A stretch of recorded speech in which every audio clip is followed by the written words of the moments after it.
kunuka igikara bivugwa mu gihe umuntu ahorana icyuya kinuka ku rwego rwo hejuru ndetse ukaba wakeka ko atajya akaraba. Ntabwo ari ukunuka bisanzwe, kuko uwo muntu iyo yinjiye mu nzu nko muri salo abantu bari kuganira, wari wasohotse gato ukagaruka, uza usanga inzu yose isigira umwuka mubi. Si ibyo gusa, kuko kugira ngo uwo mwuka uzashire mu nzu nabyo ubwabyo biba ikibazo.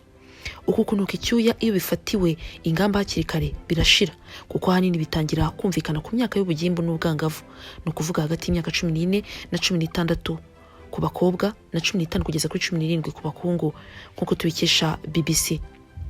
Nanone kandi bikunda kuba ku bantu babyibushye cyane, abafite indwara nka diabete, abakunda kurya ibintu birimo ibirungo byinshi, ndetse n'abandi batandukanye. Kubira ibyuya by'ubwabyo si ikibazo, kuko icyuya nta mpumuro ubusanzwe kigira, uko ibinyamakuru byinshi bitandukanye bibivuga.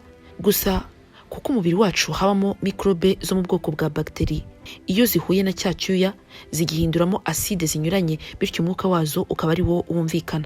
Abantu bakunze kugira ibyuya byinshi cyane nabo bashobora kunuka igikara, gusa ubwinshi bw'umunyu uba muri icyo cyuya ntiwemerera bagiteri gushwanyaguza proteine zirimo. Kuba banuka rero byaterwa n'igihe babiriye icyuya n'imvubura zagikoze. Aha twibukiranye ko icyuya cya buri muntu cyihariye ku buryo kinifashishwa mu gutandukanya abantu. Burya imbwa rero ngo niyo ikoresha kwihumuriza icyuya kugira ngo imenye shebuja ninde. Nicyo umwana abanza kumenyeraho gutandukanya nyina n'abandi. Nawe uramutse ugeze ahari imyenda itameshe, uhita umenya ngo uyu mwenda ni uwa runaka bitewe n'uwo mubana. Mu cyuya habamo aside z'amoko zitandukanye.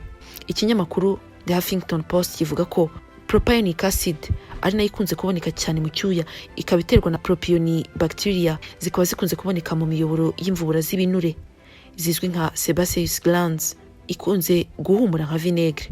Indi acid iba mu cyuya ni izwi nka isovaleric acid, ikaba iterwa n'ibikorwa bya bagiteri zizwi nka Staphylococcus epidermidis, zikunze kuboneka muri fromage. Ubusanzwe rero ku mubiri wacu habamo imvubura z'ibyuya zigera kuri miliyoni hagati 3 n'4, ariko zose zibumbiye mu matsinda abiri y'ingenzi. Imvubura ziboneka hose zizwi nka excline glands. Izi mvubura z'ibyuya ziboneka ahantu hose munsi y'uruhu, kandi akamaro kazo k'ingenzi ni ukuringaniza ubushyuhe bw'umubiri. Izindi mvubura zizwi nka apocrine gland, zo zikunze kuboneka ahantu hihariye nko mu kwaha, mu myanya ndangagitsina, mu mabere ndetse n'ahandi. Izo mu mabere rero zo zikora ibinure biba mu mashereka. Izi mvubura rero zo mu kwaha no mu myanya myibarukiro nizo ahanini zitera kunuka igikara, kuko ho hahora hapfutse.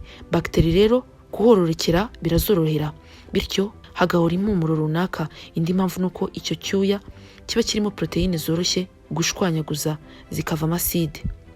Uti noneho kunuka igikara biterwa n'iki? Ikinyamakuru The Huffington Post kivuga ko icyuya kigira impumuro idasanzwe n'icyo mu kwaha no mu myanya myibarukiro.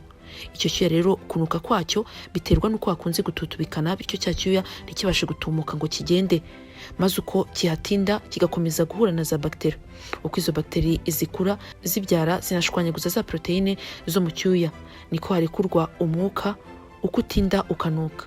Gusa byumvikane neza, kunuka igikara ntibivuze ko utajya woga, ahubwo nuko bagiteri zo mu mubiri wawe ziba zishwanyaguza vuba proteine zo mu cyuya, uko bitinda kikanuka. Ariko n'undi wese aramutse atinze koga, icyuya cye burya ngo kiranuka. Kugira ngo kire kunuka igikara hari byinshi usabwa kwitaho no kwitwararika, kandi ukabikora uhozaho, kuko ntacyo wakora ngo bagiteri uzikure ku mubiri wawe burundu. Buri munsi byagusaba kujya woga amazi meza kandi ashyushye, byibuze ukoga 2 cyangwa 3.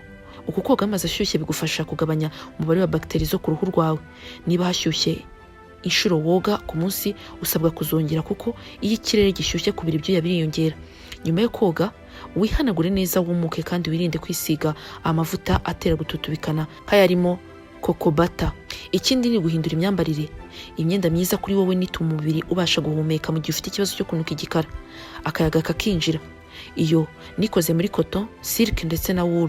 Ibuka kandi kutambara imyenda ikwegereye cyane, kimwe n'igutera gutubikana. Ikindi burya nugora wogoshe ubwoya bwo ku mubiri, kuko ibi iyo byiyongereye nako ibyuya byibikamo, bityo ugasanga umuntu umwuka we urarushaho kwiyongera kuba mubi.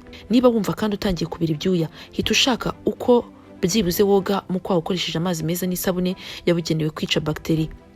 Izo sabune nizo mu bwoko bwa antiseptique. Irinde ibirungo byinshi mu biryo byawe birimo tungurusumu, urusenda, poivron, bimwe rero byinshi bitandukanye byo kuryoshya no guhumuza ibiryo bitandukanye nk'inyama n'ibindi.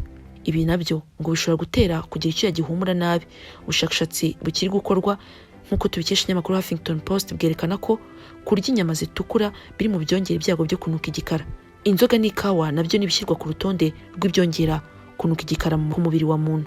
Ibi byose rero nubikora bizagufasha kugira ngo wirinde kunuka igikara. Mu by'ukuri tubonye ko ufite uruhare runini kugira ngo iki kintu ukirwanye burundu kirangire.